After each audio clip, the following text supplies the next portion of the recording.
Bem-vindo, viajante. Aqui é a Moira. Um único relato perturbador te espera. Apague a luz, ajuste o fone e não olhe para trás. A promessa na represa e a porta que respirou às 3 horas. Esta foi a madrugada em que Álvaro pagou, quieto, a promessa que fingiu afundar junto com o vilarejo sob a água da barragem. Eu tinha voltado por trabalho, sou topógrafo contratado pelo consórcio da usina. Missão de medir a cota da represa nessa seca brava. Mandaram porque eu conhecia a região. Cresci ali antes da água cobrir tudo. No papel, era simples. Checar marcos de concreto, anotar coordenadas e mandar fotos. Na prática, a represa recuou tanto que a ilha da Ermida voltou. A igreja pequena do antigo Santo Amaro, que só aparecia em foto amarelando na sala da minha mãe, agora se erguia torta, com um barro rachado até a porta. Eu não disse a ninguém, mas eu queria ver com meus olhos. Queria ver onde eu prometi, menino, amarrar uma fita e nunca amarrei. Cheguei pelo acostamento da rodovia, entrei na vicinal e segui até o trapiche antigo, que virou um esqueleto de madeira. O vento passava pelas frestas e assoviava fino. Pisei e o piso respondeu fofo, como se respirasse devagar. O cheiro de ferrugem queimou a garganta. Debaixo de tudo, um ruído baixo, arrastando corrente. Não tinha água batendo no poste. Era outra coisa. O peito apertou na hora, mas eu seguia. O trabalho pedia foto da margem exposta e eu tinha prazo, e pai sempre disse que homem faz o que prometeu. O povo daqui chama de ilha, mas não é ilha. É um lombo de terra com capim baixo, uma ruína e o resto de um cemitério. Ninguém devia subir ali, me disseram um dia. Na época eu ria. Naquela tarde, Bento, que cuida do galpão de ferramentas da subestação desativada, me viu chegando e veio de jeito dele, sem pressa. Chapéu de botado, a barba escura, cheia de poeira. Bento sempre fui o explicador de tudo por aqui. Sabe os nomes de cada árvore e as datas da chuva. Disse que a usina não leva a culpa toda. Disse que a seca velha é que manda. Bento chamou minha atenção para a chave da ermida. Falou que a chave boa ficava num estojo de latão amassado, preso com arame no último banco do trapiche. Sugeriu que eu pegasse se fosse subir. Explicou que a porta enterra, mas abre se a gente entender a hora. Não quis me assustar não, garantiu. Só contou um costume. Quando o vento norte cortar a margem e a dobradiça gemer, é a hora de não dizer o próprio nome. Disse que a porta respira. Disse assim, direto, como quem fala de previsão do tempo. A cada inspiração, alguém sente a vontade de se apresentar. Quem completa perde um pouco do que carrega atrás dos olhos. Eu ri por fora, por dentro não. Eu sabia o que era a promessa mordendo. Minha mãe ficava no quarto tossindo, pedindo que eu fosse na festa do santo, que eu amarrasse a fitinha vermelha por ela. Eu prometi. No dia, fui jogar a bola. Voltei dizendo que tinha ido. Mãe morreu no mês seguinte. Eu parei de pensar nisso. Achei que tinha parado. Agora a ermida voltava e eu estava ali com uma chance barata de empurrar o assunto de novo para depois. Ergui o estojo de latão. A chave estava gelada e áspera. Levei a chave no bolso e subi. Cada passo soltava poeira que parecia descer a do forro invisível do céu. O sol estava baixo. Levei o laser, o trena, o bloco. Eu me enchia de tarefa para não pensar em nome nenhum. À esquerda, uma cerca enterrada apontava onde já foi a rua principal. À direita, 3 cruzes tortas que o barro devolveu. Uma delas tinha o meu sobrenome mal escrito. Senti um frio na nuca. Eu não lembrava de ninguém com meu sobrenome enterrado ali. Talvez fosse outra família. Talvez fosse o sinal que meu corpo inventou. A porta da ermida estava inchada de umidade antiga. Tinha marcas de unha ou faca na madeira. A fechadura grande parecia faminta. Quando encostei, a dobradiça gemeu. Não era chiado normal. Tinha ritmo. Um entra e sai de ar. A porta empurrava o ar de dentro para fora como o peito cansado. Eu ouvi um arrol perto do ouvido e recuei. Senti sede na hora. Abri a garrafa. A água tinha gosto de ferrugem. O relógio de pulso que eu herdei do meu pai travou nas 2h57 e depois deu um pulinho para trás. Parei, respirei, passei a chave. A porta cedeu com um suspiro. O interior cheirava a mofo e vela velha. Pó caía do madeirame como uma garoa fina. Um banco de madeira tinha fitas coloridas amarradas, gastas. Um olho de santo pintado por alguém já quase apagado me seguia de leve, mas acho que era o ângulo da luz. No canto, um relógio de parede, parado, também perto das 3. No altar, a imagem rachada de São Amaro. Eu não sou de igreja, mas tenho respeito por sala que guarda o choro de muita gente. Olhei restinho de tinta no altar e vi uma letra A arranhada na madeira, com a ponta do prego. A letra era da minha mão de menino. Lembrei, de um jeito que dói no estômago, de ter entrado ali antes da água. Eu e Léo, meu amigo. A gente queria tocar o sino. O homem que cuidava do lugar tinha avisado que não podia mexer. No fim da tarde, eu puxei a corda torta só para ver. A corda arrebentou. A gente correu. À noite choveu e depois veio a notícia da barragem enchendo. Eu guardei esse pedaço de culpa em alguma gaveta da cabeça. A imagem da letra velha disse que eu não tinha jogado a chave fora, só trancado. Botei a trena no chão, abri o bloco, comecei o trabalho para calar a memória. O laser dava leituras com números que piscavam ao contrário por um segundo. Eu recomeçava e anotava como se nada. O vento soprava, entrava por um rasgo na parede e fazia o pano da sacristia mexer, como se alguém passasse atrás. Em algum lugar, uma corrente arrastou de novo. Não era bicho, era pesado demais para bicho. Lembrei do aviso de Bento, não dizer meu nome. Saí e sentei no degrau para respirar. Na estrada, um carro parou longe. Era Leila, engenheira do consórcio, no rádio de mão. Ela lembrou que precisava do relatório antes de escurecer, sem desculpa de poeira ou sinal ruim. Disse que a chefia queria foto com referência. Eu ouvi e respondi que fazia o melhor. Leila tem sua urgência, porque o contrato dela termina esse mês e ela precisa renovar. Eu não disse onde eu estava. Falei só que o vento estava forte e que a margem estava diferente. Desliguei. E voltei, porque o sol ia cair e eu tinha uma promessa barata para cumprir. Amarrar, por fim, uma fita. No caminho, um cachorro de ninguém me seguiu, magro, laranja queimado. Não a tia. Cheirava minha mão e desviava o focinho quando eu falava.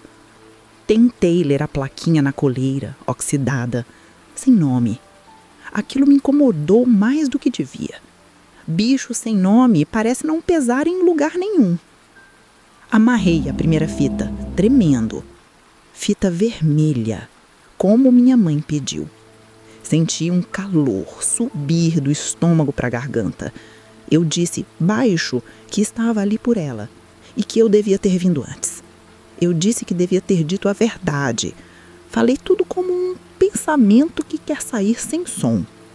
Na mesma hora, uma batida distante soou abaixo de nós, como o sino chamado debaixo d'água. O cachorro ergueu a orelha, a porta respirou mais fundo. Bento apareceu de novo, sem fazer barulho, como se brotasse do barro. Disse que a hora das 3 é a hora certa. Explicou que quando a água recua o bastante, a procissão volta. Não é gente, são nomes. Os nomes passam em fila pela porta, entrando e saindo, até fazer outra vez um corpo. Falou que quem ajuda os nomes a se encontrarem tem paz. Quem atrapalha, perde pedaço do seu próprio. Disse isso sem me olhar. Eu senti minha boca secar. Eu poderia ter ido embora. Eu poderia ter dado a chave de volta e encerrado o expediente. Em vez disso, eu prometi. Prometi a Bento que devolveria a chave naquela mesma madrugada, que trancaria a porta e deixaria tudo como achei. Prometi a mim que não diria meu nome, nem se ouvisse. Não era momento de bancar valente. Eu precisava muito dormir como eu mesmo naquela noite. O sol caiu de vez. O vento ficou mais frio. A ermida, de longe, parecia um teito, no escuro. Entrava e saía, devagar. Eu fixei a lanterna numa estaca e comecei minha última ronda de medidas. Nessa, o relógio de pulso pulou para 2h40. Eu levantei a cabeça. Tive certeza de ouvir passos no teto. Não dava para ter ninguém lá em cima. O cachorro rosnou para o canto vazio. Uma poeira fina caiu de um ponto do forro, como se alguém tivesse batido com o cabo da vassoura. Meu estômago embrulhou de novo. Fiz as fotos. O foco travou uma vez e depois, quando liberou, pegou um reflexo meu atrasado na janela quebrada. Meu braço se moveu e o reflexo demorou meio segundo para acompanhar. Eu sei que câmera faz isso às vezes, ainda mais no escuro com LED, mas não daquele jeito. Dei 2 passos para trás e bati com a panturrilha no banco. O banco rangeu forte e soou como alguém puxando ar pela boca. Saí para respirar. A margem de noite muda de cara. Tudo vira borda. Mata e água trocam de lugar quando o vento corre. Eu não gosto de falar de medo, mas ali não era medo de assombração. Era medo de não saber como voltar para dentro de mim quando fosse embora. Eu sabia que aquele lugar gostava de guardar coisas. Voltei e sentei no último banco, o do estojo. O latão amassado berrava mísero sob a minha mão. Tirei a chave, virei os dedos para sentir o corte do metal. Minha cabeça rodou com o peso de quem está adiando há décadas. Eu falei para dentro que ia trancar. O relógio na parede estalou, mesmo parado. O cachorro deitou na porta e fingiu dormir. Foi quando eu vi. A voz veio de trás da parede. Não era voz de santo nem de bicho. Era aquela voz que fica entre a memória e o ouvido quando alguém fala do nosso lado no ônibus e a gente entende, mesmo sem olhar. Eu ouvi minha mãe dizendo que estava ali, que estava frio, que eu precisaria falar meu nome para ela me achar. Ela costumava dizer isso quando eu sumia na feira. Me pede teu nome, menino. Eu percebi que o truque era velho. O lugar sabia exatamente onde apertar. O vento assobiou nas frestas, fino como agulha. A dobradiça gemeu. O ar respirou fundo. O ar bateu no meu rosto. Eu jurei que não diria. Segurei a língua com os dentes. O peito apertou tanto que eu tive vontade de tossir. A sensação de sede veio de novo, quente. A voz chamou de novo só metade. O resto ficou preso no forro, batendo. Eu enchi o pulmão e fiz como a gente faz para tirar a água do ouvido. Inclinei a cabeça. Senti lágrimas por raiva e vergonha. Aí falei. Baixo, mas falei. Falei meu nome inteiro, como a gente fala na chamada da escola.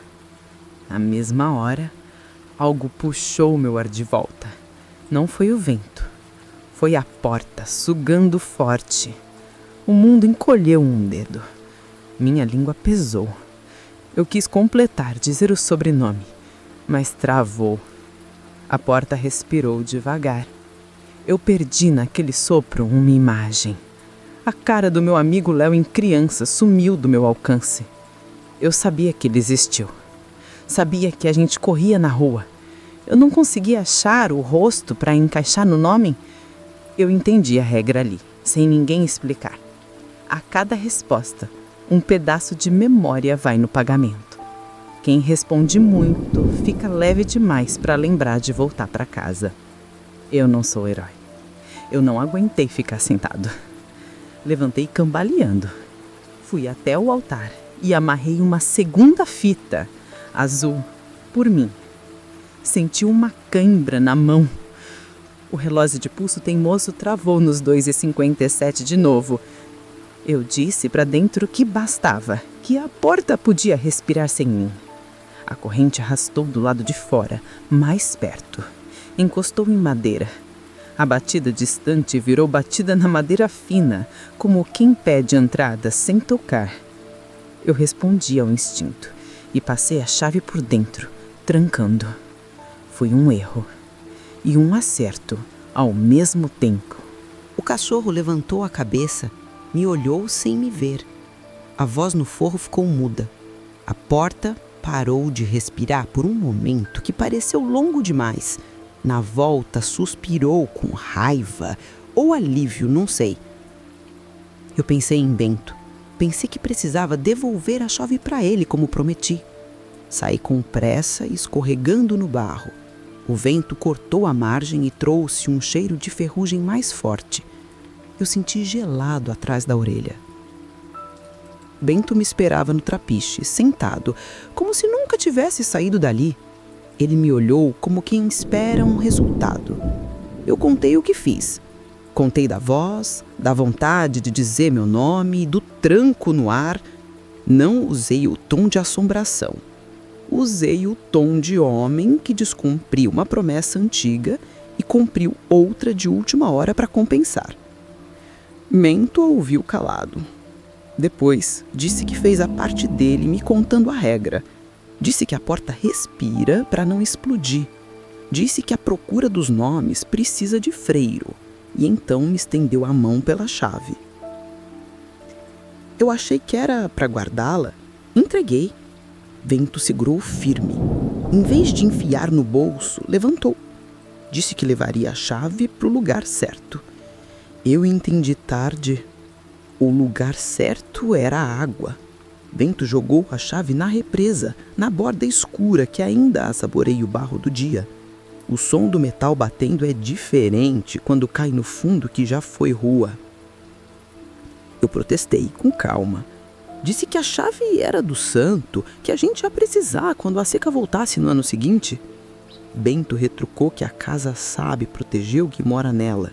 Disse que a porta só abre quando quer e que sem chave, quem quiser abrir vai ter que pedir o nome do lugar. Pouca gente se arrisca.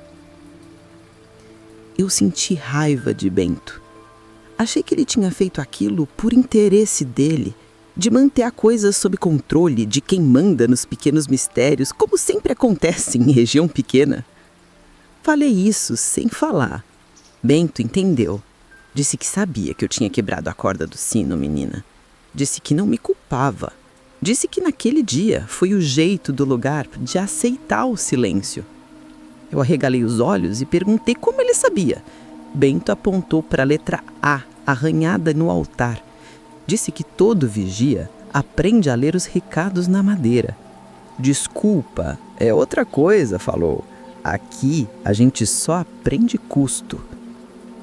Na volta para a pousada, passei pelo campo de terra que o sol secou e cortou em losangos. Um poste de luz os dava à sombra como muleta. Um homem que veio comigo na van da usina acenou e falou de longe: "Álvaro!"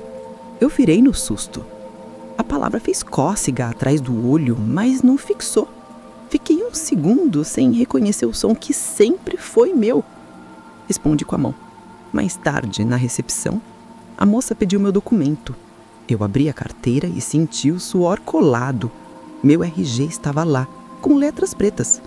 Eu li meus nomes como se fossem de outra pessoa. Saí no corredor para respirar. Tentei ligar para Leila para fechar o relatório. O celular caiu a ligação 2 vezes. Quando chegou, ouvi a voz dela exigindo os dados. Contei rápido. Ela pediu o arquivo com as fotos. Mandei. Minutos depois, ela me escreveu dizendo que as coordenadas tinham um desvio estranho. Disse que meu GPS pirou. Eu jurei que não. Fui abrir as imagens para conferir.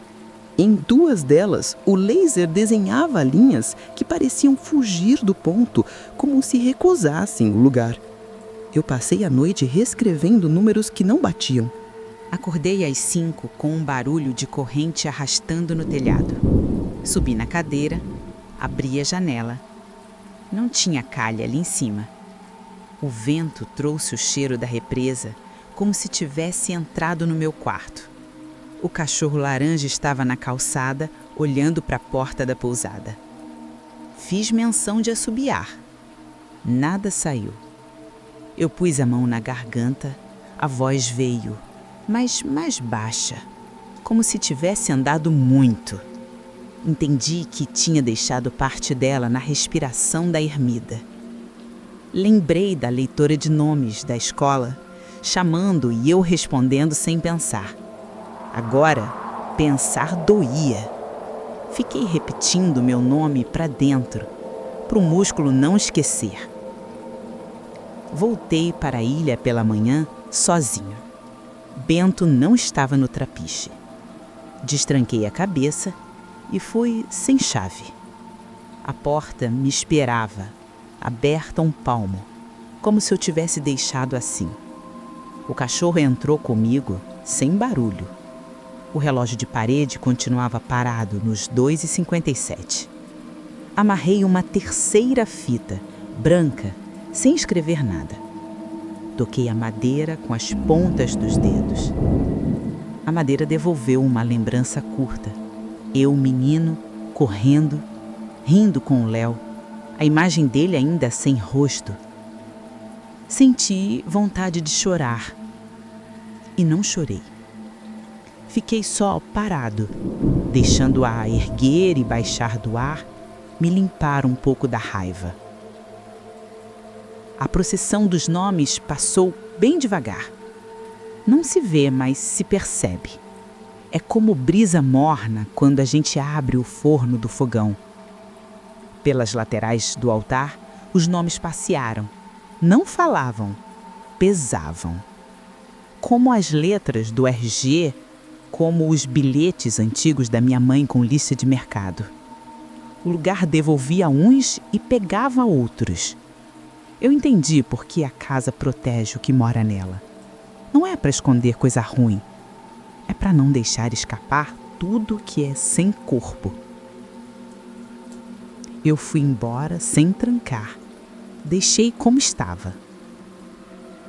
Na beira encontrei Dona Zefa, que vende queijo num isopor e conhece histórias de todo mundo sem precisar perguntar.